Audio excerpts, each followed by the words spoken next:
வணக்கம். Exercise 7.2ல question number 27 பார்க்கலாம். So integral root of sine 2x cos 2x into டிஎக்ஸ்ன்னு கேட்டிருக்காங்க. சைன் 2xை நம்ம டீன்னு எடுத்துக்கலாமா?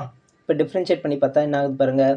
சைனை டிஃப்ரென்ஷியேட் பண்ணால் காஸ் 2x, அகைன் 2வை டிஃப்ரென்ஷியேட் பண்ணால் 2 முன்னாடி போட்டுக்கிறேன், dt by dx. So cos 2x இந்த dx இந்த பக்கம் வச்சுன்னா காஸ் 2x இன்ட்டு dxோட வேல்யூ dt பை 2. இப்போ கொஷினில் நம்ம டீயோட வேல்யூஸ்லாம் அப்ளை பண்ணிக்கலாம். Root of T into cos 2x into டிஎக்ஸ்க்கு பதிலாக டிடி பை 2. ஸோ ரூட் டீயை டி பவர் 1/2ன்னு எழுதிக்கலாமா?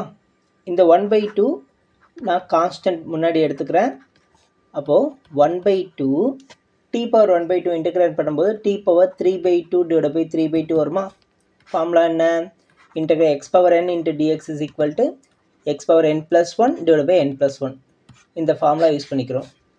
Plus c.